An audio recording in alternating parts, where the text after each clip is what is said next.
আমরা আলোচনা আনতে এই বিষয়গুলো নিয়েই আমরা ঐক্যমতে পৌঁছেছি এবং আপনাদের সহযোগিতা আমরা কামনা করছি।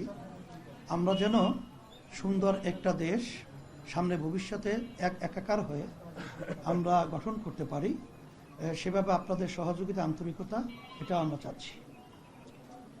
আর সাথে সাথে যে কথাগুলো আমাদের হয়েছে আমরা তাদের সাথে, আমাদের সাথে এবং দেশ এবং মানবতা এবং রাজনৈতিক ব্যাপারে সব বিষয়গুলোই জিস্ট আলোচনাটা আপনাদের সামনে আমাদের সম্মানিত বিএনপি মহাসচিব তিনি উপস্থাপন করেছেন।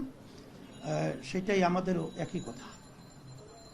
বিএনপি মহাসচিব বা বিএনপি দীর্ঘদিন ধরেই বলে আসছে নির্বাচন সংস্কার শেষে দ্রুত নিরপেক্ষ নির্বাচন, ইসলামী আন্দোলন বাংলাদেশ সেই দাবিটা আসলে কতটা? এটা আমরা আগে থেকেই বলেছি যে দ্রুত সময়, আমরা সেখানে শব্দটা ব্যবহার করেছি, খুব বেশি সময়টা না নিয়ে যৌক্তিক, সেই যৌক্তিক সময়টা আমরা বলেছি 1 থেকে 1.5 বছরের মধ্যে, এরকম একটা কথা আমরা বলেছি। আর 6 মাস তো প্রায় চলেই গেল, আর 1 বছরের মধ্যেই সুন্দর একটা জাতীয় নির্বাচনের ব্যবস্থা করবে, এটাই আসলে মূলত আমাদের কথা। Thank you.